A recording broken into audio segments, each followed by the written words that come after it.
আজ সামাজিক যোগাযোগ মাধ্যমে একটি ভিডিও ব্যাপকভাবে ভাইরাল হয়েছে, যা ঘিরে শুরু হয়েছে তীব্র আলোচনা।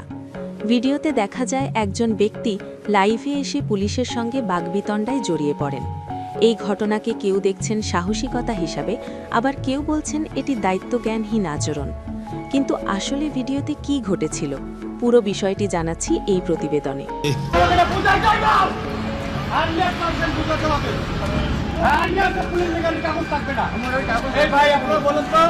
পাবলিকের গাড়ির কাগজ লাগবে, পুলিশের গাড়ির কাগজ লাগবে না, কোন আইন আছে আপনারা বলেন তো? কোন আইন আছে গাড়ির কাগজ লাগবে কেন?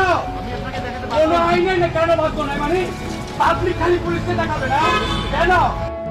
ভাইরাল হওয়া ভিডিওটিতে দেখা যায় এক ব্যক্তি সরাসরি লাইভ ভিডিও চালু রেখে ট্রাফিক পুলিশের সঙ্গে কথা বলছেন। এক পর্যায়ে তিনি পুলিশের কাছে উল্টোভাবে গাড়ির কাগজপত্র দেখতে চান এবং পুলিশের দায়িত্ব ও আচরণ নিয়ে প্রশ্ন তোলেন। আমি পরিচয় দিছি যে আমার ওয়াইফ পুলিশে আছে, হ্যাঁ, আমি আমার ব্যবসার পরিচয় দিছি। আপনার সিনিয়রটা আমাকে বলবে যে পরিচয় দিছো কিনা। 100% বলছি। আপনি বারবার বলতেছেন নতুন নতুন। আমি আপনাকে এটা বলছি যে আমি আপনাকে জামাই হিসাবে আমার বাড়ি মুন্সিগঞ্জ। ভিডিওতে পুলিশ সদস্যদের শান্ত থাকার চেষ্টা করতে দেখা গেলেও পরিস্থিতি ধীরে ধীরে উত্তপ্ত হয়ে ওঠে। লাইভ ভিডিওর কারণে ঘটনাস্থলের প্রতিটি মুহূর্ত সরাসরি সামাজিক যোগাযোগ মাধ্যমে ছড়িয়ে পড়ে। বিশেষজ্ঞদের মতে ভিডিওটি ভাইরাল হওয়ার পেছনে তিনটি বড় কারণ রয়েছে। প্রথমত, পুলিশের সঙ্গে প্রকাশ্যে তর্ক একটি সংবেদনশীল বিষয়।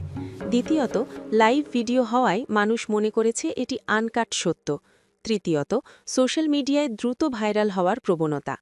এই তিনটি বিষয় মিলেই ভিডিওটি অল্প সময়ে হাজার হাজার মানুষের কাছে পৌঁছে যায়।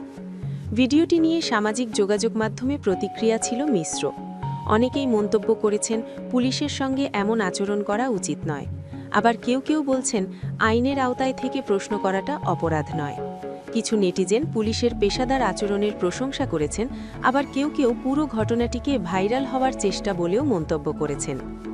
আইন বিশেষজ্ঞদের মতে পুলিশের কাজে বাধা দেওয়া বা উস্কানিমূলক আচরণ আইনত ঝুঁকিপূর্ণ হতে পারে।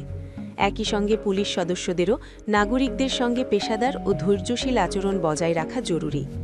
লাইভ ভিডিও চালু রেখে এমন পরিস্থিতি তৈরি করলে তা আইন শৃঙ্খলা পরিস্থিতিকে আরও জটিল করে তুলতে পারে। এই ভিডিও আমাদের মনে করিয়ে দেয় সোশ্যাল মিডিয়া যেমন শক্তিশালী একটি মাধ্যম, তেমনি এটি দায়িত্বশীল ব্যবহারের দাবি রাখে। আইন সবার জন্য সমান, আর সচেতনতা ছাড়া ভাইরাল হওয়ার চেষ্টা কখনোই নিরাপদ নয়। আপনার মতামত কি? এই ঘটনা কি প্রতিবাদ নাকি দায়িত্বজ্ঞানহীনতা? কমেন্টে আপনার মতামত জানাতে ভুলবেন না।